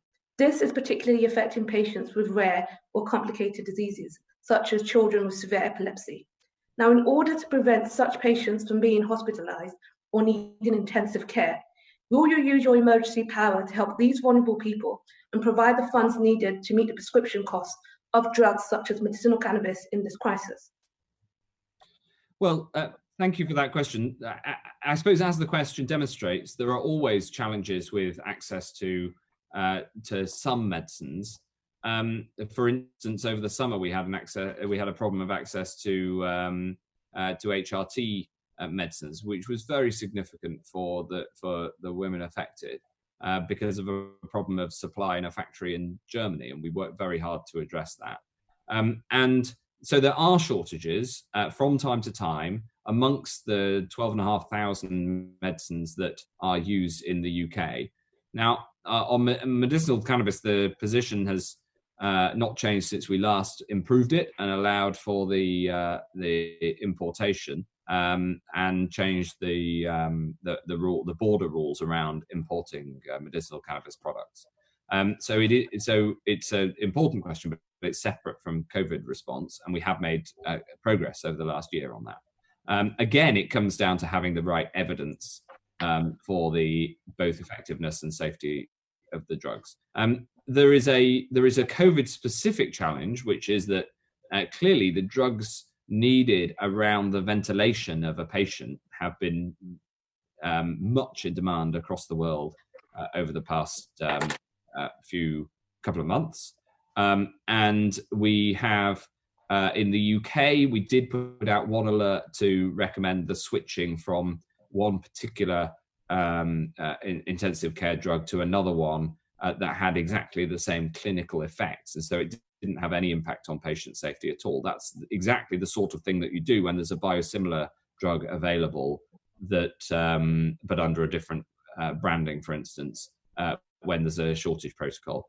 But so far, we've been able to keep the supply chain going. There've been a couple of moments when it was difficult, and I've been involved in talking to my opposite numbers around the world to make sure that the supply chain for drugs has always made sure, coming back to the point I made in the previous answer, that the capacity the NHS to treat people with COVID-19 has always been there, and that is my absolute top priority. Thank you. And then just finally on COVID treatment, Yvette Cooper. Thank you. While you have some additional critical care capacity, have you looked at using it to intervene earlier and to treat more patients with oxygen at an early stage, given that there have been concerns about people being sent home again after being looked at an early stage and then deteriorating, or alternatively not coming to hospital until it's too late? This is a decision that always has to be a clinical decision for each individual. I'll ask JVT to answer on the details of it, because this is exactly the sort of thing that he'd provide the advice to me on, and so he can provide the advice direct to you. Yes, so thank you for the question. We do understand that this is an illness which is generally lasts 5 to 7 days and is generally self-limiting, but in the proportion of patients who unfortunately end up being hospitalized, often the deterioration is later on at the kind of 5 to 7 day point in the illness. And so from that perspective, one can understand the reports of people being seen initially and potentially having to represent on some occasions. But to your specific question about ventilatory capacity and space and the use of earlier oxygenation, these two are clinically completely disconnected, in the sense that the primary reason for admitting a patient to the hospital wards at all with COVID-19 is for the provision of oxygen therapy, which doesn't require a ventilator or the intensive care to give. There is in fact a stage beyond oxygen on the ward that we call non-invasive ventilation. And beyond that, again, there is the intensive care where we would formally intubate a patient, pop them off to sleep and breathe for them for a period of time using a ventilator machine. So they're three very separate stages, but they are disconnected from each other in terms of when oxygen is administered. Over. Thank you. That brings us on to our final section, and we're going to discuss now the impact of coronavirus on cancer and other health conditions. And I wanted to start, if I may, Secretary of State, with something that Simon Stevens told this committee on the 17th of March. He said there would be no impact on cancer treatment, but Professor Carol Sikora, who's a cancer expert, is worried about access to proton beam therapy, and there have been other stories. So I just want to check that you are absolutely certain that no urgent cancer treatment is being delayed. Well, that is absolutely our policy. There was a question around proton beam therapy a couple of weeks ago, which we addressed, and as far as I understand it, that is now back up and running. That was to do with staffing rather than to do with patients being told that they shouldn't have access, and that has successfully been resolved. However, having said so, that's just on proton beam therapy at the Christie in Manchester. But there is a much broader point here. There is some oncology that it is important not to do whilst there is a widespread virus, because it requires the reduction in your immune system.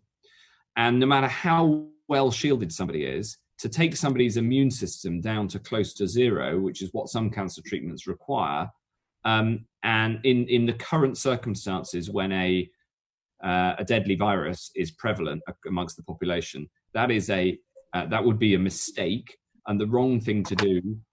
Even if we had all the capacity in the world, it's not a capacity question. It's disconnected from capacity. It's a clinical judgment. Then there is some cancer treatment which is non-urgent because some cancers grow extremely slowly over a period of years, and where surgery would be better done at a later date.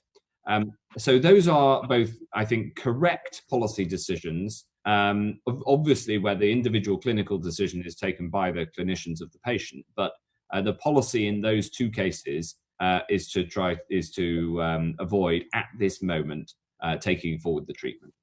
But there is one area where I'm really concerned, because we've also seen a drop off of first presentations, and this is a really big worry of mine, which is that even though cancer treatment is ongoing now, and if you want to have if you need chemotherapy, then that's ongoing. If you need radiotherapy, that's ongoing. But far fewer people are coming forward. And this worries me, because we'd spent an awful lot of time over several years, time when you were Health Secretary and time I've been, driving up those coming forward for cancer treatment. And that has been brought to a juddering halt by this virus. And I want to we should all send a message to everybody who thinks they may have found a lump. Phone your GP and you will get treatment, and you will get safe treatment even during this virus. And I think that's something that we plan to do much more work on over the coming weeks. So, I mean, you used the phrase come to a juddering halt. In some parts of the country, the referrals for the 2-week cancer target are down 75%, which would potentially mean we're missing 3/4 of the cancers that we would normally be picking up. Professor Richard Sullivan of King's College said there may be more deaths from the disruption of cancer services than from coronavirus. Is that possible? Well, I think that's unlikely because the ongoing treatment is there. But we all know that early diagnosis is important in cancer, and so we've been very clear from the CMO set this out a couple of weeks ago that we look at the mortality impact of coronavirus, not just at the direct impact of coronavirus, where we read out those sad statistics every day, but also the impact of deaths because the NHS has been overwhelmed, which thankfully has not happened. The impact of deaths in this case due to other treatments not happening. And I just want to stress that the other treatments are available where they are clinically appropriate to do whilst there's a killer virus about. But we have seen the biggest problem is the drop off in people presenting. And then, of course, the fourth set of deaths which come through the socio-economic impacts of the measures that we're having to take. We look at all of those rather than just the direct deaths, even though they're the most visible. And it is something I worry about. Thank you. Amy Callaghan. Thank you. Secretary of State, I've got concerns around how charities like Click Sargent will be able to stay afloat and maintain their invaluable support to young cancer patients amidst this and after the crisis. Without these charities, there would inevitably be more pressure on the NHS, and it's likely young cancer patients would suffer. Do you have a plan to support these health centre charities to continue supporting patients? Yes, we do. Yes, I think this is incredibly important. We have a plan both for direct government support of charities, which the Chancellor outlined, but also we've seen charitable efforts right across the country. The latest being the Captain Tom, the wonderful 99-year-old gentleman from Bedfordshire, who's raised now, I think, £15 million. 18, I'm told. Somebody's shouted from the other side of the office. £18 million, which is absolutely fantastic. But obviously, we're putting taxpayers' support in as well. I'd highlight at the same time hospices, which often raise a large proportion of their funds through shops on the high street, and the shops haven't been able to be open. So we're supporting the hospice sector as well. And I think that charities across the health and care sector obviously have always played a very important part in the provision of healthcare, and we've got to make sure we support them through these times. Thank you. Luke Evans. For all the hard work you and your team are doing. I noticed in your battle plan, one of the things that I think potentially was missing was when we talk about battle and in medicine, death is an inevitability and something you have to deal with.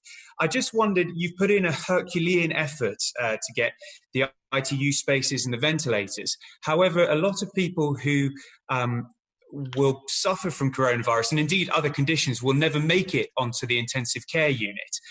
So I wondered what sort of provisions you have for the number of people who may be dying at home. And I've got a few questions about that. Do you know the number of people who are dying at home currently, or have an estimate?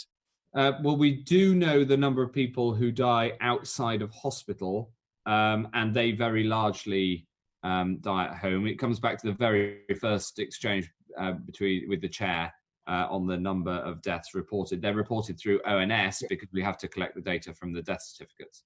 So with that, I mean, a good death needs three things. It needs equipment, it needs medication, and it needs the staff to administer it. So in terms of equipment, a few quick questions. Do you have enough syringe drivers in the NHS to deliver medications to keep people comfortable when they're passing away? Yes, we do. There was a challenge raised about this about 8 days ago, and we resolved. Actually, it wasn't as big a challenge as was made public, and we've resolved that. So yes, right now we do. And the second one is with that's to the syringe drivers deliver medication, particularly things like midazolam and morphine. Do you have any precautions put in place to make sure we have enough of those medications to be delivered? Yes. We've got a big project to make sure that those sorts of medications, as well as the ITU medications that I spoke about earlier, that the supply chains, the global supply chains for those medicines are clear. They are, in fact, those medicines are made in a relatively small number of factories around the world. So it is a delicate supply chain, and we are in contact with the whole supply chain. And in line with that, morphine is currently prescribed per patient. The reason to do that is stop it being abused. So I have to prescribe it for Mr. Hancock. However, in this situation, if you're going into a healthcare home, you may not want to waste precious things like morphine. Have you considered relaxing the laws around morphine prescribing for doctors and healthcare professionals so that there isn't waste? That's something that we keep under review. I've looked at that particular point to reduce wastage of key medicines, and it's something that the supply team, in the department and the clinical team talk about all the time. I don't know if that's JVT's part of the clinical team, and he may want to say more. Thank you. No, I've nothing really to add on that. Okay. Thank you, Rosie Cooper. State. Thank you, Secretary of State. Dealing with cancer. Am I coming through? Yes. Hello. Yes. Sorry. Okay. Secretary of State, I echo your comments about people, if they think they've got cancer symptoms, should go to the GP and get it dealt with. Early detection is all. But I think, notwithstanding the comments you made about certain types of chemotherapy, which reduce your immune system to almost nil, notwithstanding that, there'll be cancer patients right around the country who will be aghast at the disconnect between your words and what they're hearing when they see their consultant or oncologist. Operations are being delayed. I virtually attended an all-party group on radiotherapy last week where radiologists are being used in other departments and their machines are not being used at capacity. So people are not getting the cancer treatments as quickly as they could. We're not using the capacity we've got. So there's a huge disconnect between what you're being told and what's actually happening on the front line. We should be using all our capacity to as best we can. Will you please investigate that and make a statement, because that I know personally of several people whose treatment is being delayed. And finally, an aside, could you say whether clinical staff who've died working in the NHS, are their deaths being referred to the Health and Safety Executive for investigation? Thank you. So on the first of those, what I set out is the policy, and there are different reasons why surgery or, as I was saying, chemotherapy might be delayed. In the individual cases you've got, please bring them. If you write to me and bring them to my attention, then I'll have them looked into. Absolutely. And the broader point that you're making, that it might not just be the ones who've been brought to your attention. Of course, I'll take that and talk to the. I have Secretary of State. We're getting them all over on Twitter. My constituents, personal friends of mine, former MPs. It is clear there is a slowdown in cancer treatment. Well, yes, as I was saying, in some cases that's for good clinical reasons. In other cases, we'll make sure that we look into them, and I'll take that up with the NHS leadership. And on the, sorry, can you remind me of the second point? Yes, well, the health clinical executive. No, the investigations are being done by the NHS, by the employers, because they're the ones who are on the ground to understand the circumstances. No, should they not be sent to the Health and Safety Executive for an independent look at it? Well, I'm not sure the HSE is the right body to do that, because we have bodies inside the NHS who investigate patient safety issues, and so we're doing it through hospitals and in consultation with the employer, but we need to make sure that they're done properly. Can I just come in on that point, Secretary? I think the concern is that if, for example, someone had died because of a lack of protective equipment. Oh, Rosie, sorry, I didn't realise you wanted to come in. Do come in, Rosie. Sorry, I think we seem to have lost you. I'm sorry. Secretary of State, can you hear me? Yes, I can. I think you were both making the same point at the same time. Yeah, it was just if someone had died because of, for example, a lack of PPE, I think what people want to know is that it would be investigated by someone independent of the organisation that was responsible for providing them with that PPE, because there'd obviously be a conflict of interest otherwise. Yeah. Well, thanks to your work, we have that system in place, and so I think HSIB are involved in these investigations. But let me go and check that. Thank you. Two final questions from Paul Bristow and Dean Russell. Secretary of State, I'd like to ask you a question about motor neuron disease. Clinicians have noted that there are severe respiratory difficulties that motor neuron disease can cause, and believe that their patients ought to be shielded as a result. Yes. But at present, it's not on the government's list of conditions for being extremely vulnerable. Patients can self-register, I understand that, but many patients may not know this and therefore may miss out on the benefits. Is this something you're looking to review? Yes, it's something that I've already reviewed, and my team have worked with the motor neuron disease charities on this to make sure that we get it exactly right. It's very important to get right.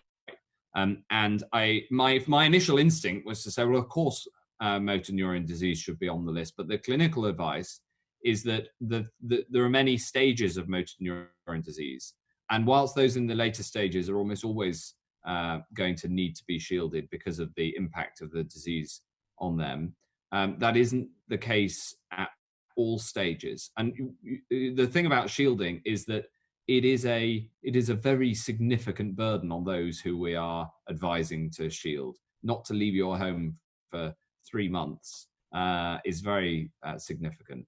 And so, as you say, people can self-refer, and then it goes to the GP, and the GP can make the decision based on the advice, based on the clinical needs of each individual patient. So we talked to the motor neuron disease and some of the campaigners about that, and as far as I am aware, the advice I got back is that they understood and could see the point in making the decision that way. I'm completely open to putting all motor neuron disease, all people living with motor neuron disease on the list, but actually you can, once you dig into why not, you can also see the case the other way for some of those who live with motor neuron disease. Thank you. Dean Russell. Thank you, Chair. And I'm going to ask this question with my hat on as being a member of the Joint Select Committee on Human Rights. So if I may, I'm just going to read out the question that I've been asked as part of the committee to share. So it relates to people with autism and learning disabilities in mental health hospitals. Last year in November, the committee identified that there were human rights were being abused for people with learning disabilities and or autism in mental health hospitals. And as part of that, one of the concerns is that with coronavirus, family visits are currently being restricted and routine inspections have been suspended, which in turn potentially increases the young people's isolation and also makes them more vulnerable to abuse of their rights. So I wanted to ask on behalf of that committee, what's being done in response to that situation, please? Well, this is obviously a very difficult situation. Many people who are inpatients in these circumstances, not in all cases, but in many of the cases, also have a higher risk of morbidity from COVID-19. So the decision on an individual institution basis to restrict visitors is an understandable one in some circumstances, but it's got to be done right. And it's something that I worry about in the same way that I worry about not enough people coming forward for cancer treatment. There are many consequences of the decisions that we've had to make, which are difficult. There's an overall program which remains working and in place to try to reduce the number of people in inpatient settings. That is a very important piece of work that is that's ongoing. Thank you. I appreciate the answer. Thank you. Secretary of State, you've been very generous with your time this morning. We appreciate your making incredibly difficult judgments on behalf of the whole country, and you've given us a couple of hours to share your thinking. So thank you very much on behalf of the committee for giving us your time this morning, and very best of luck to you and all your team in the difficult days that lie ahead. I declare the session closed. Thank you very much.